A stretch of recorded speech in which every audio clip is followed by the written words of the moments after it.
In my opinion, it is absolutely 100% okay to vlog like Casey Neistat. Let me explain.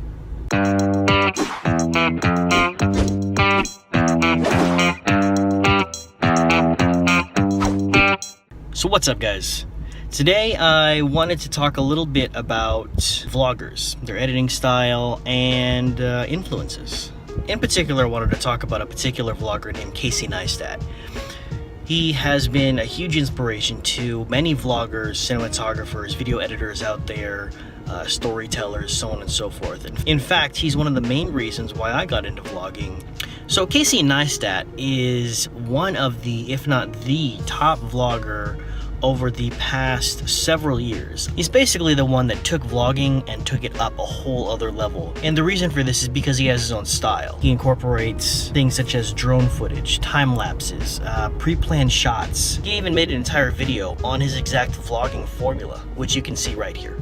So what I try to do is have an equal amount of handheld, locked off shots, and then establishing shots. I have a simple rule for when it comes to hardware, and that is always use the very best camera you have at your disposal. Hold the camera steady. Time lapses and drones, no one gives a shit about your stupid time lapses, your stupid drone shots. That kind of cinematography only works if it's serving a greater purpose. Transitionals. The other place where it works is to show the audience a broader image of where you are and what's taking place in time.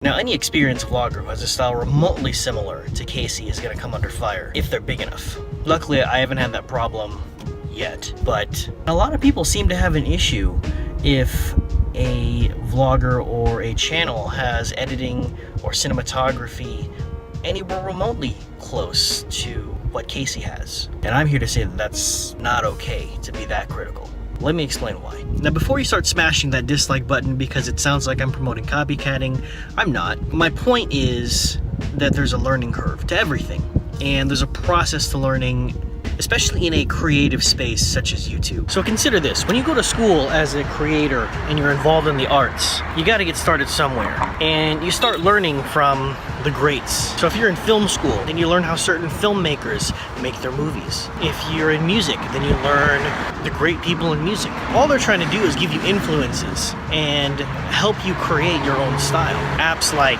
Spotify and Pandora, we use these apps to try and find music that's similar to what we like. So for example, I like Incubus. Incubus is a great band, and I want to hear more bands like Incubus. I don't want to hear exact copycats, but it's really nice when I hear a band that has similar influences. So I like other bands like Radiohead and Travis, the Mars Volta, and sometimes I hear other bands that sound just like them, and maybe it's a little too like them, but sometimes you get just the right mix. So in effort to reach the next level as creators, I would argue that it's actually essential to copy other people's work.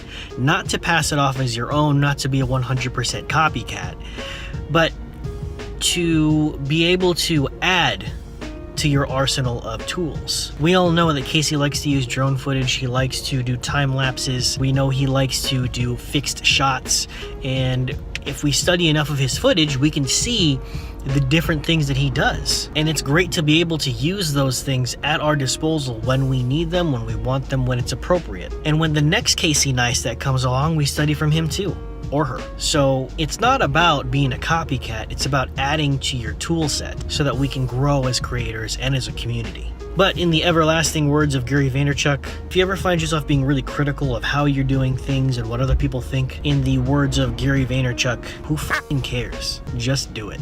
Anyway, I hope this served as some inspiration to you guys to just do what you want to do.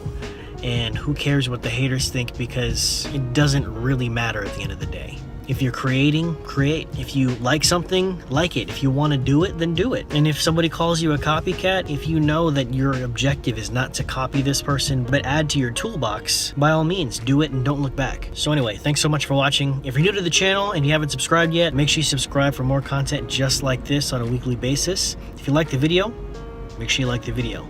And I'll see you in the next video. Peace. Are you serious? Like, you literally have time to leave negative reviews on other people's shit? Is your shit so fucked up? Is it so sad that you take your time to allocate poison and negativity on other people's stuff? Get out of the way and let people do their thing.